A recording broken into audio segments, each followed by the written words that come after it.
எம்மா, அண்ணா அண்ணா இருக்கான் பாரு, கொஞ்சம் பார்த்து பொறுமையா பேசம்மா. அவ மூட் ஆஃப்ல இருக்க மாதிரி இருக்கு.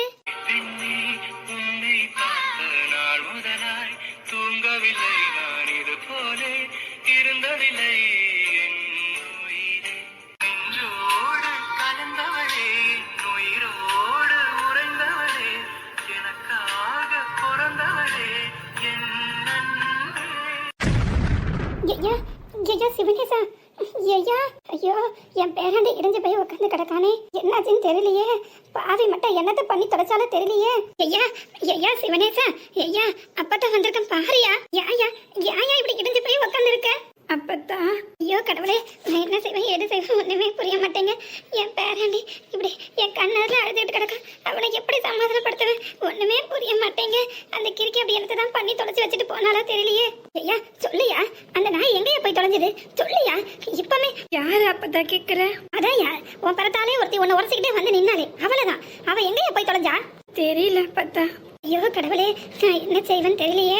என் பிள்ளை அப்படி சொல்லத்தே இல்லாம பேசுது. இத மாதிரி ஒரு நாள் இந்த பிள்ளைய நான் கண்டதே இல்லையே. இன்னைக்கு தலையில கிட்டி விழுந்தாப்புல அப்படி உட்காந்துருக்கானே. எத்தனையோ பிரச்சனைகள்லாம் கஷ்டங்கள்லாம் வரும்போது அதுல இருந்து மீண்டு வந்தவனாச்சே. ஆனா இதுல இப்படி மாட்டிக்கிட்டானே. யார் என்ன பண்ணாலும் என்ன செஞ்சாலும் எனக்கு என் பேரன் இருக்கான், எனக்கு என் அப்பத்தா இருக்குன்னு அவன் சொல்லி எத்தனை பிரச்சனைகளை நாங்க சமாளிச்சு இந்த குடும்பத்தை கரையேற்றணும். ஆனா இப்போ இவன் இப்படி இடிஞ்சு போய் உட்காந்துருக்கானா. பாவி பாவி, அவன் மனசுல அடிச்சு விட்டா போல இருக்கே.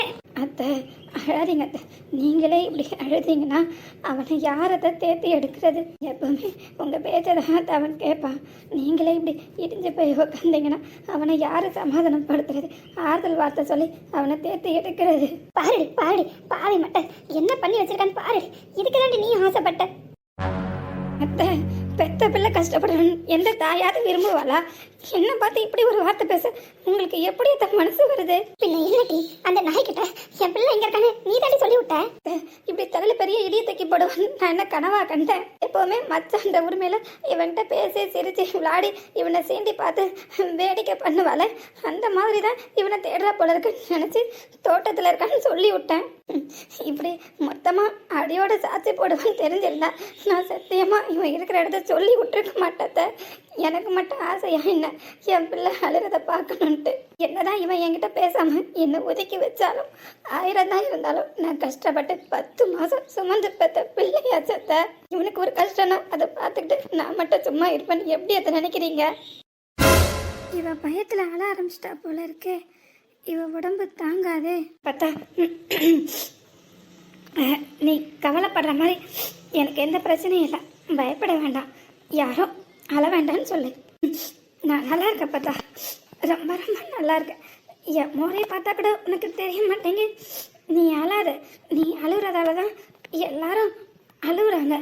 ஏதோ எனக்கு பெரிய பிரச்சனைன்னு நினச்சி அப்போ கூட ஒரு வார்த்தை என்னை பார்த்து அம்மா நீ அழாதுன்னு சொன்னா என்னையா?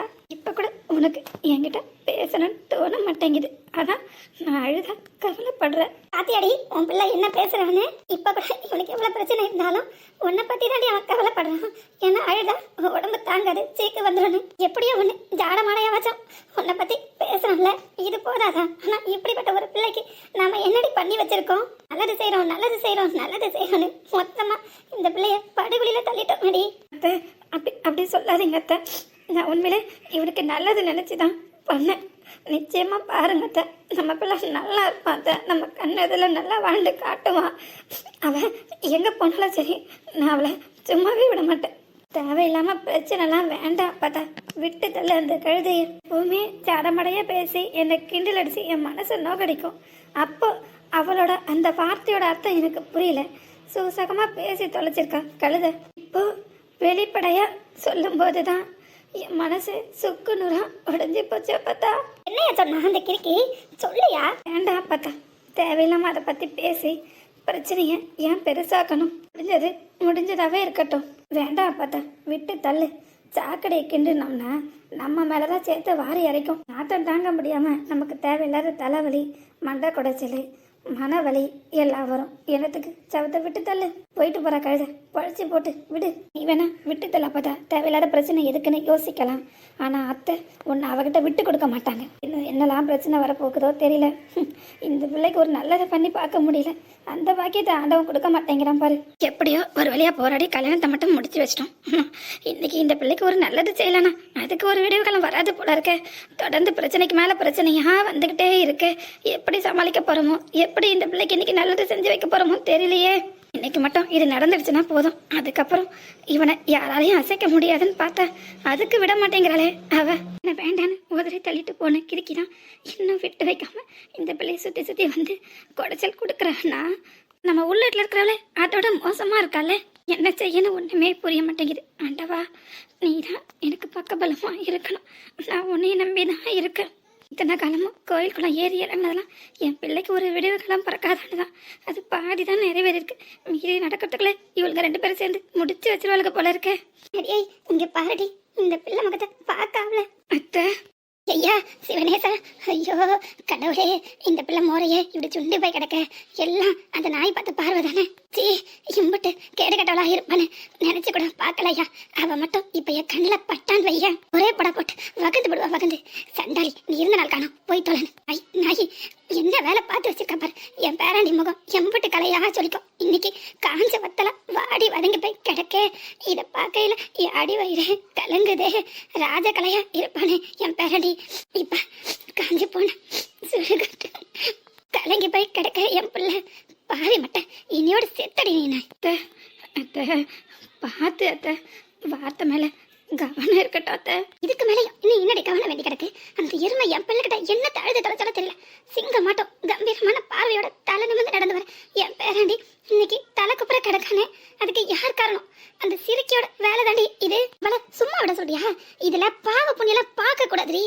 பார்த்து சீவிட்டு போய்கிட்டே இருக்கணும். பாருடி என் பிள்ளை பேராண்டி முகத்தை பாருடி, எப்படி கிடக்கான் பாருடி.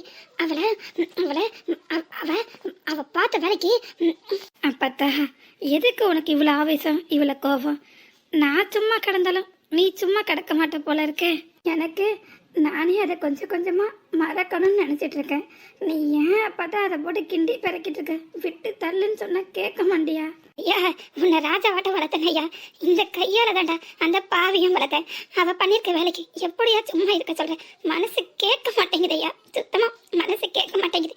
நீ போட்ட பிச்சில தானே அந்த நாய் வளர்ந்தா. அந்த நன்றி கூட கொஞ்சம் கூட அவளுக்கு இல்லையே. அப்பதா நான் என்னைக்குமே யார்கிட்டையுமே நன்றி எதிர்பார்த்து எந்த வேலையும் செய்யறதில்ல. அப்பத்தா என்னோட கடமை நம்ம வீட்டு பிள்ளைங்களை நல்லபடியாக வளர்த்து ஆளாக்குறது. அதை தான் செஞ்சேன். என் தங்கச்சிகளை எப்படி நல்ல விதமாக வளர்த்து ஆளாக்கி ஒரு பொக்கிஷமாக பாதுகாக்கிறனோ அதே எண்ணத்தோடு தான், அதே நினைப்போடு தான் அவளையும் வளர்த்து ஒரு பொக்கிஷமாக பாதுகாத்து நின்னேன். ஆனால் அவள் அதை தப்பாக புரிஞ்சுக்கிட்டு இப்படி திருச்சி வந்து கதை கெட்டுவான்னு நான் சத்தியமாக கனவுல கூட எதிர்பார்க்கலாம். அப்பத்தா நெஞ்சில் அடிச்சுட்டா. அப்பத்தா வார்த்தையால் என்னை கொன்னுட்டா. அப்பத்தா கொன்னுட்டா. கேட்டியாடி என் பேரண்டி என்ன வார்த்தை சொன்னான்னு உன் காதுல விழுந்துடா? நல்ல காது குளிர கேட்டு சந்தோஷப்பட்டுக்கடி. உன் பிள்ளை கண்ணீர் வடிக்கிறான் ஒருத்தியால கஷ்டப்பட்டு. ஆனா நீ அவளுக்கு ஈவு இறக்கம் காட்ட சொல்ற. அவளுக்கெல்லாம் பாவ புண்ணியமும் பார்க்க கூடாது, ஈவு இறக்கமும் காட்டக்கூடாது, தம்ம பேத்தியாச்சன் கரிசனமும் காட்டக்கூடாது. வார்த்தையில கவனம் வேணுமா? வார்த்தையில இதுக்கு மேல என்னடி கவனம் வேண்டியிருக்கு? இங்க வாழ்க்கையே கேள்விக்குறியா இருக்கும்போது அந்த கேடுகட்ட சண்டாளி பண்ணிருக்க காரியத்துக்கு அவளை என் முத்தே, என் பவளமே, என் கண்மணியே, என் கண்ணே, என் மணியே அப்படின்னு கொஞ்சம் சொல்றியாக்கும். அவளை பார்த்ததும் முதல்ல 8-2 அப்பு அப்படி அப்போதாண்டி என் மனசே ஆறும். ஐயா சிவனேசா, நீ ஒன்றும் கவலைப்படாதையா. இங்க பாரியா, என்ன இப்ப உனக்கு? இந்த நாய் என்ன வேணா சொல்லிட்டு போகட்டும், பேசிட்டு போகட்டும், நமக்கு அது முக்கியம் இல்லை. என்னடி இப்போ உனக்கு சந்தோஷம் தானே? இது போதுமா இல்ல இன்னும் கொஞ்சம் வேணுமா? இதுக்கு தானடி நீ இம்புட்டு நல்லா ஆசைப்பட்டு கிடந்த. அது நடந்துருச்சு, போதுமா? அத்தை ஏன் அத்தை இப்படி கடுமையா சாடுறீங்க? நான் அப்படி என்னத்தான் தப்பு பண்ணேன்? வேணும்ட்டா என்ன 2 அடி வேணா அடிச்சுக்கிடுங்க, நான் பொறுத்துக்கிடுவேன். ஆனா கோபமா மட்டும் என்கிட்ட பேசாதீங்க அத்தை. என்னால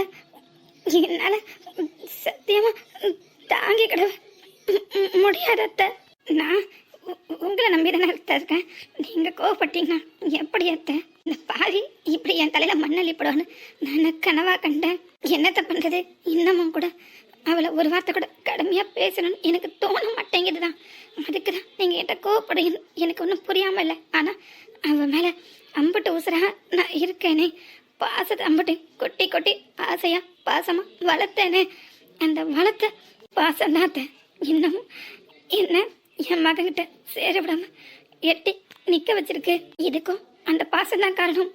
அவளை என்னால் எதுவும் சொல்ல முடியாமல் போகிறதுக்கும் நீங்கள் ஏதாவது பிரச்சனை பண்ணிட போறீங்கன்னு பயப்படுறதுக்கும் அந்த பாசம்தான் அந்த காரணம். பாலா போன பாசத்தை வச்சு தொலைச்சிட்டு பாவி மனசு பாசத்துக்கு கடந்து ஏங்குதத்த. நீங்க கொடுத்த அம்பட்டு பாசத்தையும் இந்த பிள்ளைங்க மேலதானத்த கொட்டி தீர்த்தேன். இப்படிப்பட்ட நீங்க என்கிட்ட கோபப்பட்டா என்னால தாங்கிக்கிடவே முடியாதத்த, முடியவே முடியாது. என் உசுறு போயிடும் அத்த, என் உசுறு எவ்வளவு விட்டு போயிடும். அப்பத்தா போதும் அப்பத்தா, அவளை வார்த்தையால கொல்லாத. எனக்கு என் அம்மா தான் உசுறு. நீ என் உலகம்னா அந்த உலகத்தில் நான் வாழ்கிறதுக்கு உயிர் கொடுத்தது என்னோட அம்மா தானே. அவள் தான் பார்த்தா என் உடம்புல ஓடுற உயிர். நீ அவளை இப்படி கடுமையான வார்த்தைகளை சாடுறது என்னாலையும் கேட்டு சகிச்சிக்க முடியல பார்த்தா. வேண்டாம் பார்த்தா, நான் என்ன நடந்ததுன்னு உங்ககிட்ட சொல்ல மாட்டேன்னு உனக்கு எப்பட்ட கோவம். நான் கண்டிப்பாக உங்ககிட்ட சொல்கிறேன் பார்த்தா. ஆனால் அதுக்கான கால நேரம் இது இல்லை. நீ பேசுகிறதே அவளால் தாங்கிக்க முடியலன்னா இங்கே நடந்ததை மட்டும் நான் சொன்னேன்னா கண்டிப்பாக அவள் நொறுங்கி போயிடுவா அப்பத்தா. ஒன்றும் இல்லாமல் போயிடுவா, மண்ணோட மண்ணா போயிடுவா அப்பத்தா. வேண்டாம் அப்பத்தா, அவள் உயிரோட கண்டிப்பாக இருக்கணும். எனக்காக இல்லாட்டியும் என் தங்கச்சிகளுக்காகவாது அவள் கண்டிப்பாக இருக்கணும் அப்பத்தா. நடந்த சங்கதி மட்டும் அவள் காதில் எண்ணியளவாது விழுந்தா கூட அவள் இந்த உலகத்தில் உயிரோடையே இருக்க மாட்டா பார்த்தா. உயிரை மாற்றிக்கிடுவா. வேண்டாம் பார்த்தா. அதுக்கு தான் ஐயா கோச்சிக்கிட்டு இந்த இடத்த விட்டு ஓடி போயிடுவாளேன்னு எம்பட்டு சாடமடையா பேசியும் புரிஞ்சிக்காம கழுத இங்கேயே கண்ணீர் விட்டு நிற்கிதே. அதான் சொல்கிறேன் பார்த்தா, அவள் மனசு கவலையில் சம்பிச்சு போயிடுச்சு. என்ன செய்கிறேன்னு அவளுக்கு புரிய மாட்டேங்குது. நீ சொல்கிறதோட அர்த்தமும் அவளுக்கு விளங்க மாட்டேங்குது. இப்போ நாம் அந்த கதையை பேசுறதுக்கு இது நேரம் இல்லை. நீ என்கிட்ட இருந்து விஷயத்தை பிடுங்கணுன்றதுக்காக என் அம்மாவை கஷ்டப்படுத்தாதா பார்த்தா. அதை என்னால் தாங்கிக்கிடவே முடியாது. ஏன்னா அவள் தான் எனக்கு எல்லாம். அவள் அழுதாள்னா, அவள் கவலைப்பட்டாள்னா நீ என்னையும் சேர்த்து கஷ்டப்படுத்துகிற மாதிரி தான் அர்த்தம். ஏன்னா அவளும் நான் ஒன்று. உங்கள்கிட்ட பாசம் வச்சிருக்க நீ மட்டும் அவளை வதைக்கலாமா? அப்போ வேற என்ன பண்ணி தொலைக்க சொல்ற பார்த்தா. என் மனசு கேட்கலையே. அவள் பண்ண காரியம் அப்படி. சரியா, எம்பிட்டு மோசமான காரியத்தை அவள் பண்ணி தொலைச்சாலும் அவன் மேலே உள்ள பாசம் உனக்கு கொஞ்சம் கூட குறையிலன்னு நினைக்கும் போது எனக்கு மனசுக்கு ரொம்ப சந்தோஷமா இருக்கியா, ஆத்ம திருப்தியா இருக்கியா. ஆனால் உன்னை வளர்த்த நாங்கள் தானையா அவளையும் வளர்த்தேன். ஆனால் அவள் அப்படி இல்லையே. அதை நினைக்கையிலே மனசு கடந்து கலங்குதுய்யா. சரி வாயா போவோம். எங்க? என்னய்யா பொசுக்குன்னு இப்படி சொல்லிவிட்ட? நம்ம வீட்டுக்கு தான்யா. இப்போ கண்டிப்பாக வீட்டுக்கு போகக்கூடாது. இவன் ஏற்கனவே நம்மளை நினச்சி அழுதுட்டு இருக்கா. அப்புறம் என்னை பார்த்து பார்த்து இன்னும் அழுதுட்டு கிடப்பா. வேண்டாம், கொஞ்சம் பொறுத்து தான் போகணும். எது பார்த்தா, எது எது நம்ம வீடு? என்னய்யா இப்படி பேசிவிட்ட? வேற எப்படி பேசுகிறேங்கிற? நம்ம உரிமை உள்ள வீடு தானே. நம்ம உரிமை எடுத்து பழகினா அந்த வீட்டில் உள்ளவளே என்னை சாதிவிட்டாலே. சரியா, அதை நினச்சி கவலைப்படாத. அதனால தான் உன்னை நம்ம வீட்டுக்கு வான்னு சொல்கிறேன். வாயா நம்ம வீட்டுக்கு போகலாம். கொஞ்சம் கூட இவ புரிஞ்சுக்கிடவே மாட்டா. சின்ன குட்டியா? எம்மாடி சின்ன குட்டிமா, நீங்க என்னம்மா பண்ற? நீங்க என்ன பண்றீங்க? அதேதான் நானும் இங்க பண்றேன். ஐயோ, இவளும் நம்மளோட சேர்ந்து கவலைப்படுறா போல இருக்கே. அதான் இப்படி சொல்றா. என்னால எத்தனை பேருக்கு கஷ்டம். சே, கோவிலுக்கு சாமி கும்பிட வந்தியாக்கும்? ஏன் சாமியா நீ இருக்கும்போது நான் ஏன் கோவில்ல உள்ள சாமியை கும்பிடணும்? அடியே, என்ன பல்ல காட்டுற? இது ஒண்ணும் சிரிக்கிற விஷயம் இல்ல. நான் சீரியஸா தான் சொல்றேன். உனக்கு என்ன காமெடி மாதிரி தோணுதாக்கா? என்னடா பார்த்தா நீ ரொம்ப தான் ஓரவஞ்சனை பாக்குற. நானே தான் அழுதேன். ஆனா என்ன மட்டும் வந்து கட்டி பிடிக்கவே இல்ல. இப்படி கிட்ட வந்து நிக்கல, ஆறுதலா பேசல, போடி கழுத உள்ள போன்னு விரட்டினா. ஆனா அண்ணன் கிட்ட மட்டும் இப்படி கொஞ்சிக்கிட்டு கிடக்க. அப்போ உனக்கு அண்ணன் மட்டும்தான் முக்கியமா? நான் முக்கியம் இல்லையா? ஏ வாளு, எதுக்கு உனக்கு இவ்வளோ கோவம் இப்போ? அப்பா தான் என்ன பண்ணிச்சு அப்படி? ஏன் ஞாயிற்று கேளுன்னு நான் அக்கா கிட்ட காலையில சண்டை போட்டேன்னா அப்பத்தா கிட்ட வந்து சொன்னா மண்ணில நறுக்குன்னு ஒரு கொட்டை வச்சிடுச்சு. சும்மா சும்மா. ஆஹா, ஆனா நீ அள்ளி சண்டை போட்டிருக்கீங்க. உன்னையும் கொட்டல, அள்ளியும் கொட்டல. அதுக்கு பதிலா உன்கிட்ட வந்து தட்டி பிடிச்சு இப்போ என்ன சொல்ற? இவ சொல்றது கிடக்கட்டும், முதல்ல நீ நான் சொல்றத கேளு. இதுக்காக தான் சொல்றேன், நீ முதல்ல கிளம்பி சீக்கிரமா நம்ம வீட்டுக்கு வா. அப்பதான் உனக்கு இந்த அப்பா தான் பண்ற அட்டூழியம் தெரியும். இதெல்லாம் உன் வேலை தானா? வேற பின்ன யாரு சொன்னா காரியம் நடக்குமோ அவங்கள தானே நான் கூப்பிட்டு வர முடியும். நான் ஐயா ராசான்னு கொஞ்சம் கூப்பிட்டாலோ, இல்ல அதட்டி உருட்டி வாடா நம்ம வீட்டுக்குன்னு சொன்னாலோ, இல்ல கெஞ்சி கூத்தாடி அழுது கண்ணீர் வடிச்சாலோ மனசு மாறி நீ நம்ம வீட்டுக்கு வந்துருவியாக்கும். எங்களை பேசி ஈசி சமாதானம் பண்ணி எடுத்து வீட்டுக்கு அனுப்பி வைக்கிற வேலையை தானே பாப்பேன். அதான் அவளை இழுத்துட்டு வந்துட்டேன். எப்படி என்ன நடக்குறாங்க? சட்டி பண்ணி கழுவிட்டு கிடக்கும். இப்ப என்னடி ஒன்ன நான் இதே மாதிரி கட்டி பிடிச்சி கொஞ்சம் அம்பிட்டு தானே உன் அண்ணத்தை வீட்டுக்கு கூப்பிடு. அவன் எதெல்லாம் எல்லாம் பண்ணிடுறேன் போதுமா? அவன்கிட்ட கம்ப்ளைண்ட் என்ன பண்ணிடலே கூடாது. அது அந்த பயம் இருக்கட்டும். ரோஜானா குக்கனானா? கடவுளே, உன் சன்னிதானத்துல தான் நிக்கிறோம் நாங்க. இதே மாதிரி எங்க பிள்ளைங்க எல்லாம் ஒற்றுமையா சந்தோஷமா ஒன்னா ஒரே வீட்டுல இருக்கணும். அந்த அள்ளி கழுதைக்கும் நல்ல புத்தியை கொடுப்பா. இதுதான் உன்னோட இலகுன மனசு. இந்த நல்லது நினைக்கிற எண்ணம் தான் ஒன்னு என்னை பிரிச்சு வச்சிருக்கு. ஓ, அடுத்த வாழை? ஆமா ஆமா, நானும் இங்கதான் நிக்கேன். ஆனா என்ன, நான் மட்டும் எப்பவுமே உன் கண்ணுக்கு தெரிய மாட்டேன். சேட்டை பிடிச்ச வாழை. வணக்கம் உறவுகளே, இந்த வீடியோ உங்க எல்லாருக்கும் ரொம்ப பிடிக்கும்னு நினைக்கிறேன். அப்படி பிடிச்சிருந்தா மறக்காம லைக் பண்ணிட்டு உங்க ஃப்ரெண்ட்ஸ் அண்ட் ஃபேமிலிக்கும் நம்ம வீடியோவை ஷேர் பண்ணிட்டு நம்ம சேனலையும் மறக்காம சப்ஸ்கிரைப் பண்ணணும். ஓகேவா? என்ன வரட்டா? பாய்.